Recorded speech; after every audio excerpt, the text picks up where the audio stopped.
Yo, what's going on, everyone? It's Logan from Calling Our Shot, back with some more college football picks for this Week 3 slate. Yes, this video will cover Saturday, September 18th in college football. Man, the slate is beautiful, and I cannot wait to plop down on the couch, watch some college football, and win some money. Yes, in this video, I will cover two spreads that I really like, two over-unders, a teaser, and an upset alert pick. Guys, spoiler alert, there is two spread picks in here that I am each putting 2 units of my own money on, so stay tuned for that. I'm really confident in these, and I really think they stand a good chance of cashing. And also go check out the rest of our channel. Austin, on the other side of the channel, does the NFL picks. He's doing a great job so far in the early part of the season. Go show him some love on his vids. Guys, Calling Our Shot community is the place to be. Your subscription, definitely worth it. So mash that subscribe button if you already aren't subbed. We cannot grow this community without you guys. And lastly, go join our Discord. Link in the description for that. If you want to be surrounded by thousands of your closest friends talking all sorts of gambling mid-game, I don't think there's a better place to be than our Discord, especially for venting when a bet doesn't go wrong. You get a bad beat like we unfortunately got last week with the Ohio State game. We missed the over on a hook. Real tough, guys. Without further ado, let's quickly recap our season record. Yes, 6-7. We had a little bit of a rough stretch last Saturday. Coastal Carolina started us off pretty well. Good job, Shannon Clears, but unfortunately Notre Dame looked like trash. Kentucky under did not hit, and like I said, the Ohio State over missed on a hook by a point, but that's just tough. We're not going to dwell on that. We're going to win some money this weekend, and we're going to get after it. And where are we starting? The game that I will absolutely be watching this Saturday, Alabama versus Florida. And I'm taking Alabama spread -14 in this one, -115 odds, and I'm placing 2 units of my own money on this one. Yes, I'm pretty confident in the Crimson Tide, even though it's in Gainesville, right? Now, what you're saying is, Logan, this is blasphemous. I see a Gator flag right behind you. How can you possibly be betting against your own team? Well, because I'm not an idiot. I'm not oblivious to what sort of juggernaut Alabama is and will continue to be, especially in the Bryce Young era, right? A lot of people were questioning what this offense is going to look like. Have no fear. Bryce Young is an absolute stud. Alabama, 310 passing yards a game, which is great news for them because UF's defense is not as good as advertised, right? You know, they gave up 20 points to USF last week, and that was disappointing to me to watch because I was like, you can't do that, right? USF is a pretty hapless team, and they gave them some life. They gave them some points they really shouldn't have. And UF's defense, their secondary is young, pretty inexperienced. They give up 225 passing yards a game. That's 81st in the FBS. Alabama should definitely have their way, throwing it all over the yard. I don't think they're going to have any trouble moving the ball up and down against UF. Now, on the other side of the field is exactly why I'm not picking UF in this one. There's a bit of a quarterback controversy, and I mean, take it from me, who's very plugged into the UF fan base. There's a lot of people that want to see Richardson start, but Dan Mullen says, too bad, you're getting Emory, and sometimes Richardson. AR-15 is his nickname. Really cool nickname, by the way. I love that, but this isn't the type of team to figure out who's the starting quarterback and who's going to take control of this offense, right? You know, they play Richardson and Emory. They rotate them in and out. Well, that's simply not going to work against Alabama. Also, because both of these quarterbacks are rush first, right? UF actually leads the nation in rushing yards so far because look at these two quarterbacks. All they want to do is run. Do you think Alabama's not going to turn them into passers? They absolutely are, right? Alabama's defense is only allowing 78 rushing yards per game, under that 100 mark. UF's going to have some major trouble in this one. That's why I am picking Alabama to cover the 2 touchdown spread. It doesn't matter that it's in Gainesville to me, right? That crowd will be electric. And that will be an atmosphere that I'm very jealous for all those people in attendance. I miss the swamp, and I would absolutely love to be there. There's no atmosphere like it. If you've never been to a game in Gainesville, definitely recommend going. It's unreal. But Alabama doesn't really care. Alabama will do what Alabama will do, and they will win, and they will cover the 2 touchdown spreads. Now let's move on to our next pick. Yes, another 2-unit play. I don't normally do 2-unit plays. Ask anyone that watched my baseball videos. Never did them, just because I'm not always confident. But this one, again, I'm feeling pretty good. San Jose State versus Hawaii. I'm taking San Jose State spread, -6.5, -110 odds on this one. And yes, I am playing 2 units. First and foremost, this game kicks off at 12:30 a.m. Eastern Standard Time. So you might want to make a cup of coffee if you're planning on watching this game. I mean, that's just how Mountain West football is, right? Us East Coast people are usually in bed by the time these games go on, but you can't sleep on the Mountain West. It's fun football to watch, sometimes wacky, right? San Jose State beat Hawaii last year 35-24 for what it's worth. Starkel had a good game, and again, this offense has some continuity. Starkel is back, and San Jose State already cashed for us week 1. We love to see that. San Jose State's offense 8th in the nation in passing yards. Like I said, Starkel is an experienced quarterback. He's got that SEC pedigree, and he's not afraid to just let it rip. They're going to be throwing all over Hawaii, right? Hawaii's defense is atrocious against the pass. 113th in the FBS against the pass. Yeah, so you can tell the narrative's already there.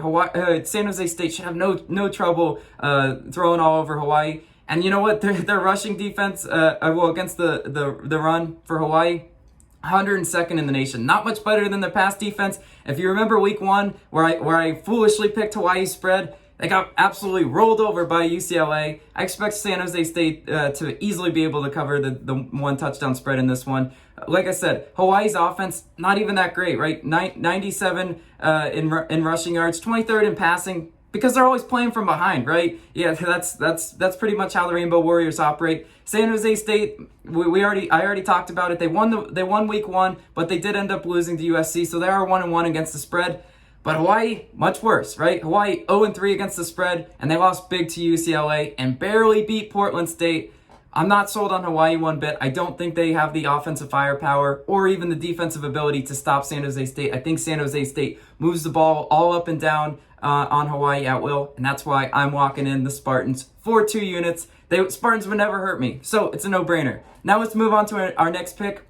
We're in the over-under portion. Coastal Carolina versus Buffalo. Yes, I'm taking the over 57.5 total points in this one. -110 odds. Look, if you've ever watched Coastal Carolina, the Chanticleers are a fun team to watch. You know, I definitely recommend watching some of their games. They're a small school, and they're fighting to get the respect that they deserve. Their offense led by quarterback McCall and his mullet, right? If you ever watched, like I said, Coastal Carolina, check them out. They're a really fun, for the memes team. Coastal Carolina, 4th in scoring offense, and 2nd in yards per play. They love those explosive plays.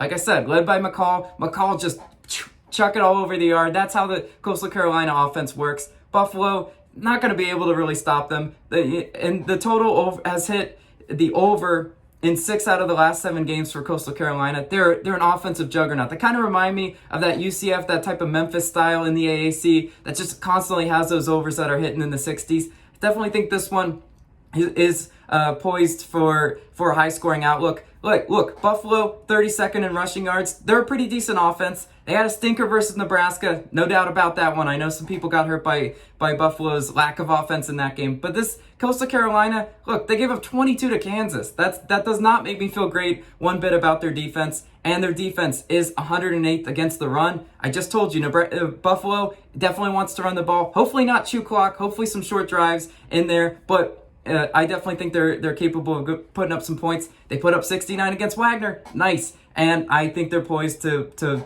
move the ball all up and down Coastal Carolina. I think we got a bit of a shootout on our hands, a sneaky shootout. That's why I'm walking in the over 57.5 in that one. Now moving on to our last over-under, Western Michigan versus Pitt. I'm taking the under 59 points in this one, -110. Look, I think this line is a bit of an overreaction to what happened with Pitt versus Tennessee. That game was a shootout, 41-34 final score. I think the offense has come back down to earth in this one. The under has hit in the last 4 out of 5 games for Western Michigan. Look, this team, we have contrasting styles in this one. Western Michigan wants to run, and Pitt wants to throw. Well, sometimes when you have a contrast of styles, the chew clock can win out long enough for the under to hit.